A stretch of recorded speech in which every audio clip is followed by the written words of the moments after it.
Good morning, my dear students. I'm Meenu, your maths teacher. I hope you all are fine and doing your work properly. In the last video lecture, we have done exercise 2.5, 3 questions, question number 1, 2 and 3. But today we will revise our chapter number 4, that is linear equations in two variables, because we have test on Monday of this chapter. So let us revise the chapter first. So, grade 9 chapter 4 linear equations in two variables. We are going to do its revision. Points to be remembered. आज हम सभी important points जो हैं इसके वो discuss करेंगे. Like first है equation. Equation क्या होती है बेटा? An algebraic expression having a sign of equality. जिसमें equality का sign होता है उसको हम equation बोलते हैं. जैसे कि हमारे पास ये है 2x plus 4 equal to 0. 3x plus 2y is equals to 6. क्योंकि आप देख सकते हो कि यहाँ पर ये इक्वलिटी का साइन है और यहाँ पर भी ये इक्वलिटी का साइन है. तो एक ऐसा एक्सप्रेशन जिसमें इक्वलिटी का साइन होता है उसको हम क्या बोलते हैं? इक्वेशन. उसके बाद सेकंड पॉइंट है linear equation in one variable. One variable की लीनियर इक्वेशन क्या होती है? देखो नाम से क्लियर है. वन वेरिएबल का मतलब जिसमें एक वेरिएबल हो और लीनियर का मतलब जिसकी डिग्री 1 हो. ठीक है. अब देखिए इसमें एक ही वेरिएबल है. क्या है वो? x है. और डिग्री क्या होती है आप सभी को पता भी है. डिग्री होती है highest power of variable. Highest power of variable. और जो कि हमारे पास कितनी होनी चाहिए? 1 होनी चाहिए. तो आप देखिए यहाँ पर जो x की पावर है वो कितनी है? 1 है. तो लीनियर तो इसलिए क्योंकि x की पावर 1 है और वन वेरिएबल इसलिए क्योंकि इसमें एक ही वेरिएबल है जो कि क्या है बेटा? x है. सो this is linear equation in one variable. अब इसके बारे में हम 2-3 बातें और पढ़ेंगे. सबसे पहले है solution. Linear equation in one variable का सिर्फ और सिर्फ एक ही सॉल्यूशन होता है. Only one. जैसे कि यहाँ पे लिखा है 2x plus 4 equal to 0. 2x is equals to -4. x की वैल्यू हो गई -4/2. तो x की वैल्यू कितनी आ गई? -2. और ये इसका क्या हो गया? सॉल्यूशन. तो जो वन वेरिएबल की इक्वेशन होती है उसका सॉल्यूशन भी सिर्फ एक होता है. अब हम देखेंगे इसका ग्राफ कि अगर इक्वेशन वन वेरिएबल में हो तो हम उसका ग्राफ कैसे ड्रॉ करेंगे. जैसे है x is equals to -2. तो ये हमने ले ली x एक्सिस. इसके ऊपर हमने नंबर्स ड्रॉ कर लिए 0, 1, 2, -1, -2. हमें ड्रॉ करना है x इक्वल्स टू -2. तो आप देख सकते हैं ये रहा -2. तो ये एरो लगाकर ऊपर हमने लिख दिया x is equals to -2. So this is its graph. Next हमारे पास है general form. Linear equation in one variable की जनरल फॉर्म क्या होती है? वो होती है ax plus b is equals to 0. जैसे हमारे पास ये इक्वेशन थी 2x plus 4 is equals to 0. तो यहाँ से आप चेक कर सकते हैं a की वैल्यू कितनी है? 2 और b की वैल्यू कितनी है? 4. a और b होते हैं रियल नंबर्स. आप देख भी सकते हैं a2 and b4 both are real numbers. Fine.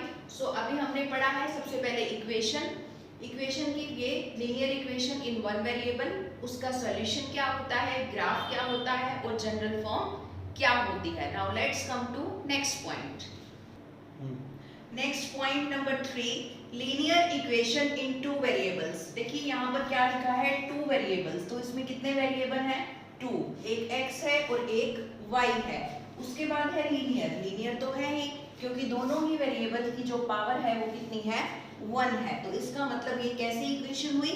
Linear equation in two variables. अब इसके बारे में एक खास बात याद रखिएगा. Solutions. Linear equation in two variables के कितने सॉल्यूशंस होते हैं? Infinitely many solutions. कैसे? जैसे आपके पास ये इक्वेशन है 2x plus 3y is equals to 6. मैंने यहाँ पर x को 0 किया, इसमें x को 0 रिप्लेस किया. 2 into 0 plus 3y is equals to 6. 2 को 0 से मल्टीप्लाई करोगे कितना आएगा? 0. 3y is equals to 6. तो y की वैल्यू कितनी आ जाएगी यहाँ पर? 6/3. कितना आ जाएगा? 2. तो ये हमारा एक सॉल्यूशन आ गया 0, 2. इसी तरह से मैंने x को 3 लिया तो 3 2s are 6 plus 3y is equals to 6. 6 minus 6 कितना हो जाएगा? 0. तो y की वैल्यू कितनी आ जाएगी? 0. तो ये आपका सेकंड सॉल्यूशन आ गया. अगर मैंने x को लिया -3 2 into -3 -6 plus 3y is equals to 6। तो 3y कितना हो जाएगा 6 प्लस 6 12। तो y की वैल्यू कितनी आ जाएगी 4। तो थर्ड सॉल्यूशन कितना आ गया -3, 4। तो इस तरह से अगर आप x की डिफरेंट वैल्यूज को पुट करते जाएंगे तो y की भी डिफरेंट वैल्यूज निकलती चली जाएंगी। तो इसका मतलब आप जितने चाहो उतने सॉल्यूशंस निकाल सकते हो। तो linear equation in two variables के कितने सॉल्यूशंस होते हैं? Infinitely many solutions. यहाँ पर मैंने आपको इसका ग्राफ बताया है कि टू वेरिएबल्स की इक्वेशन का हम ग्राफ कैसे बनाते हैं। ग्राफ बनाने के लिए हम सबसे पहले ये सॉल्यूशंस निकालते हैं जो हमने ऑलरेडी निकाल लिए हैं। तो फर्स्ट है 0, 2। तो x एक्सिस पे 0 कहाँ तक जाना है बेटा? 2 तक। तो ये हमारा फर्स्ट पॉइंट हो गया 0, 2। उसके बाद सेकंड है 3, 0। x एक्सिस पर 3, y है 0, मतलब कि कहीं जाना ही नहीं है, यहीं के यहीं रहना है। तो ये पॉइंट हो गया 3, 0। उसके बाद नेक्स्ट है -3, 4। तो x एक्सिस पे -3 कहाँ तक जाना है? 4 तक। तो ये पॉइंट हो गया -3, 4। तो इन तीनों पॉइंट्स को आप ज्वाइन कर दीजिए तो ये आपका ग्राफ बन जाएगा। आप हमेशा नोटिस करोगे कि ग्राफ जो है वो हमेशा क्या आएगा? एक स्ट्रेट लाइन आएगी। ठीक है, I hope this is clear to you. Now let's come to the next point. ये नेक्स्ट पॉइंट है general form of linear equation in two variables. जो लीनियर इक्वेशन टू वेरिएबल्स में होती है उसकी जनरल फॉर्म क्या होती है? जनरल फॉर्म ये होती है ax plus by plus c is equals to 0। जैसे ये इक्वेशन थी 2x plus 3y is equals to 6। तो आप देख सकते हैं a की वैल्यू कितनी है यहाँ पर 2, b की वैल्यू कितनी है यहाँ पर 3 और c की वैल्यू कितनी है यहाँ पर 6। So this is called general form. Next point है हमारा point number 4। This is geometric representation. Geometric representation दो तरह से होती है। जैसे फर्स्ट है वन वेरिएबल में, that like 3y plus 6 is equals to 0। इसको ज्योमेट्रिकली रिप्रेजेंट करना है तो 3y is equals to -6, y is equals to -6/3। तो y कितना आ गया बेटा? -2। तो अब क्योंकि ये y वाला पॉइंट है तो इसकी रिप्रेजेंटेशन भी कहाँ पे होगी?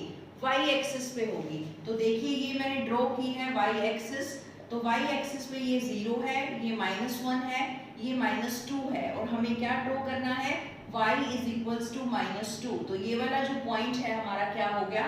y is equals to -2। तो ये हमारी रिप्रेजेंटेशन है वन वेरिएबल में, क्योंकि इसमें एक ही वेरिएबल है एंड दैट इज y। अब इसी को हम देखते हैं टू वेरिएबल में। तो अगर नाम टू वेरिएबल है तो इसके अंदर वेरिएबल होने भी कितने चाहिए? 2 होने चाहिए। तो हमने एक वेरिएबल इसमें और डाल दिया 0 × x। अब देखो जब इसमें x है ही नहीं, ये इक्वेशन सिर्फ इतनी ही है और इसमें दो वेरिएबल बनाने हैं तो ऑब्वियसली इसके अंदर हमें एक वेरिएबल ऐसे ही डालना पड़ेगा 0 × x करके। तो ये हमने डाल दिया। अब देखिए y की वैल्यू तो हमेशा ही कितनी आएगी? -2 आएगी। क्यों? क्योंकि x के साथ 0 है। मान लो मैं x को यहाँ 1 पुट करूँ तो 1 × 0 कितना हो जाएगा? 0। तो आना तो फिर भी वही है। 2 करूंगी तब भी 0, अगर 3 करूंगी तब भी 0। इसका मतलब y की वैल्यू तो हमेशा ही कितनी रहेगी? -2 रहेगी। तो y की वैल्यू -2, -2, -2। x को आपकी मर्जी है, कुछ भी लिख लो, कोई फर्क नहीं पड़ेगा। तो ये आपकी सॉल्यूशन टेबल बन जाएगी और फिर इसका नॉर्मली जैसे आप ग्राफ बनाते हैं वैसे ही बनाना है। ये x एक्सिस, ये y एक्सिस। x एक्सिस पे ये पॉइंट है 1, 2, 3, y एक्सिस पे -1, -2। जैसे फर्स्ट पॉइंट है 1, -2, तो ये 1 हो गया, नीचे -2, तो ये आ गया 1, -2। नेक्स्ट है 2, -2, x एक्सिस पे 2 और नीचे आना है -2 पे, तो ये पॉइंट हो गया 2, -2। x एक्सिस पे है 3 और y पे है -2, ये 3 हो गया, नीचे आना है -2। तो तीनों पॉइंट हो गए, इसको हमने मिला दिया। तो इसके ऊपर जो है हम इक्वेशन लिख देंगे 0 × x 3y + 6 is equals to 0। And as usual आपको पता है ये क्या बनेगी? एक स्ट्रेट लाइन बनेगी। Fine, I hope this points are clear to you. Fine, so I have discussed with you all important points of chapter number 4. I'm sending a PDF also in which all these points are written. You can revise all these points from PDF also. So what is your homework? Your homework is test of chapter 4 linear equations in two variables on Monday, means 11 May. So prepare for your test. Give your 100%. All the best. Take care and bye bye.